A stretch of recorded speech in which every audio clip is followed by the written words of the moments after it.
hobbies. It is something that makes life worth living. So true. Coming down to our final questions. All right, this is one I ask everybody. Do you think we all have an artist inside of us? You might have just kind of answered that, but expand. Oh, absolutely. We are, I think it was Einstein, and if I'm wrong on this, I know somebody's going to let me know, who said we are all born geniuses. It just gets banged out of us as we grow up. And if you think about that, if you're thinking about children in school, where's the biggest creativity? It's probably in the kindergarten class. And then, it's like, so wow, you can, what color is the sky? Well, it's blue. In a kindergarten class, it might not be blue. Well, in kindergarten, that's okay. That's important. By the time you get to high school, that creativity and that ingenious intelligence very often has been pulled out because students and children are told, well, yes, that's all nice, but we have to teach you this so that you can pass the test, because this is how we judge what intelligence is. And I think in terms of, if Einstein said we're all geniuses, I also believe we're all born artists. And as long as we're free and have the ability and desire and the opportunity to exhibit it, then there's no stopping us. Even people who say they can't sing. I've heard people that say they can't sing. It's like, yeah, okay, there's a couple of notes that are a little different than I would have performed them, but that's not the point. The point is you're a musician. You're an artist. You're an actor. You're a dancer. I truly believe, and we are all born with it. Amen. Now, advice for musicians. I know it's kind of a little different because we have this virus, but if there wasn't any, what kind of advice would you have someone trying to get into music, whether it is as a teacher or a performer? I think in terms of any field, you need to be a good person before you're a good artist. Meaning that if you're looking to get into the field of professional music, or let's say a professional theater, there are certain things that you have to have before that are going to help or hurt your career, as much, if not more, than how good of a musician or an actor or a dancer you are. If there's an 11 o'clock call for a rehearsal, you need to be there and ready to go at 11 o'clock, just not show up. You need to be friendly and polite. You need to treat everybody as if they're important. And really, really feel that way, that everyone you encounter is important. I know in schools, we used to say there was a difference between instructional personnel and non-instructional personnel, meaning that the teachers were the instructional personnel and secretaries and custodians, people that worked in the school but weren't teachers, were non-instructional. And that drove me nuts. It's like, no, there's no difference. Everybody is instructional, because you don't know who's teaching a child.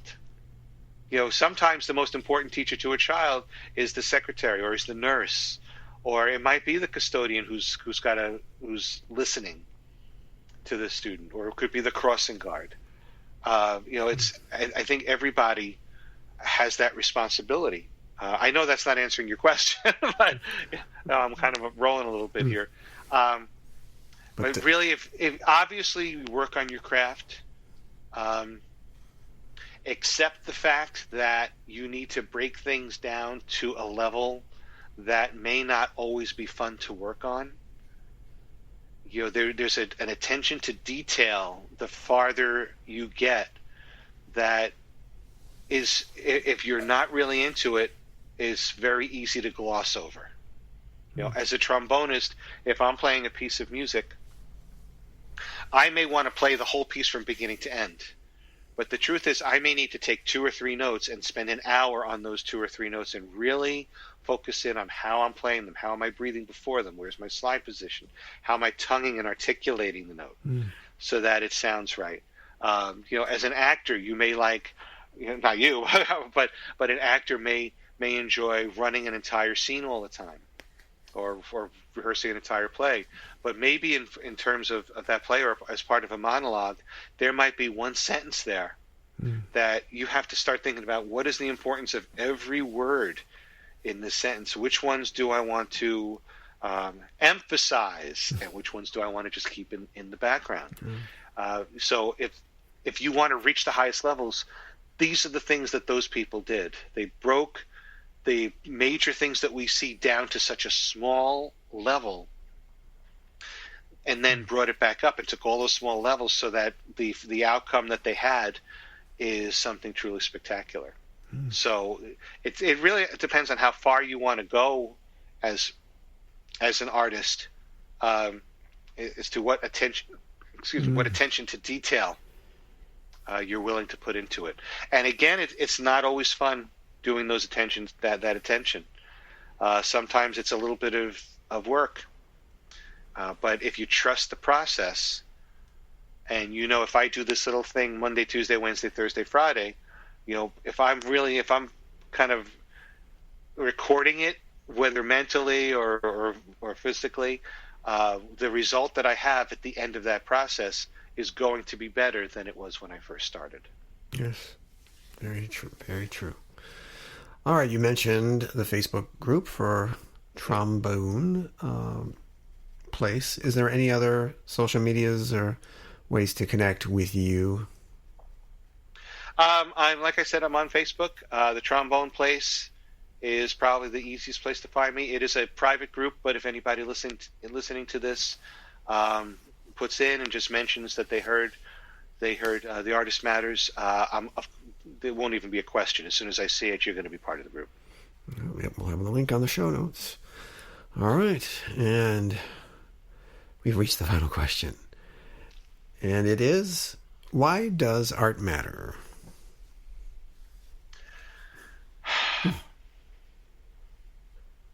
There are some questions that you're asked that require a moment of reflection. And I know it's deep.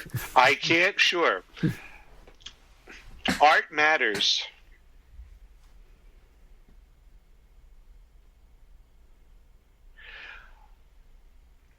Art matters because it is the one thing that is unique to human beings, that nothing else anywhere can be a part of. You can train a dog to count bones or something, or you can train a monkey to do sign language to communicate. But in order to draw, in order to take a feeling or an experience that you have inside of you and express it in a unique way that takes that feeling and touches other people, is uniquely human. And as we are all artists, to say, why does art matter? It matters because life matters. It matters because as human beings, we are no better than any other life form on the planet if we don't have the arts that separate us. Ooh, nice deep answer. Hey. It was worth the reflection. There we go. Well, thank you so much for your time and sharing your story and all your titles you've held and worldly advice. It was fantastic. I'm sure the audience will get so much out of this. Hey, titles are nothing. It's when I never had, a lot of people, one of the first things they put on their desk at work is their nameplate. And it's like, what, if you're coming in my office, my name, I'm more interested in what your name is. That's what we're trying to do. We're trying to find out more about you. And if we can, again, use the arts to do that, then I think it's a great way, and I think it's wonderful. It's such an honor to be associated with all the other people who've been part of the Artist Matters. So thank you very much for having me. I mean, come on. Wasn't that something? To get that point of view as someone who had to do administrative work, but with a purpose for the arts, to encourage it and move it forward and get it out to more people in the community. It's like we have someone on the inside. That's great. He makes such a good point. And I've mentioned this before about we lose that artist as we get older.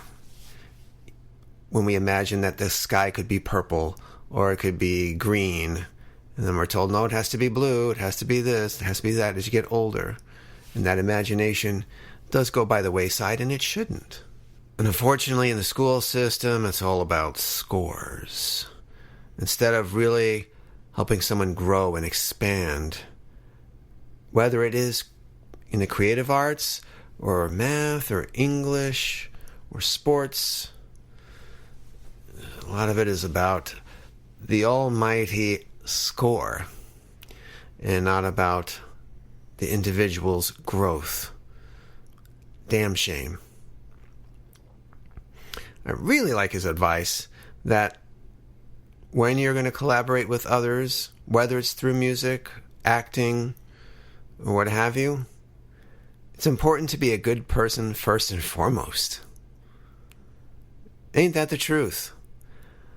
I've been around some egos on stage and here and there. It's not comfortable, and it doesn't make for a good working environment. Thankfully, it's only happened a little bit. For the most part, I've collaborated with some wonderful people who understood the ensemble, the teamwork, and it's magic. It really is magic. The golden rule, treat others as you'd like to be treated, right? We all know people we've worked with that get on our nerves. But when you work in an environment where, for the most part, everybody's getting along, it makes it so much better. You can still challenge each other, but don't be a douchebag. Plain and simple. I interpreted what he mentioned about the school system like being separated from instructors and non-instructors, and it almost sounds like we all have a teacher inside of us. And I'd like to think that too. As we go through life and experience things, we can teach others what we have learned. It doesn't have to be academic. There's the street smarts, of course.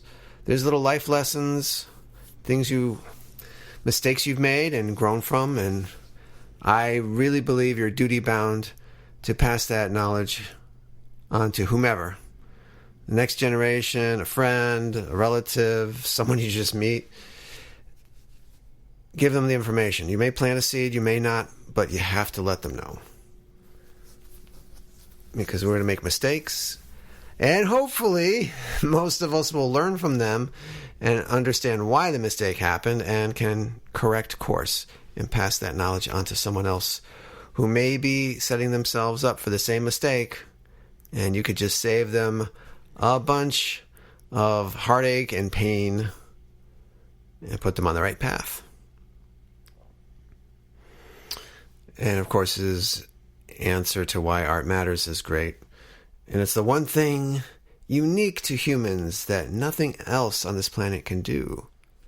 Wow. He was saying that you could teach dogs to do counting and chimps to do this, but I mean, they could paint also.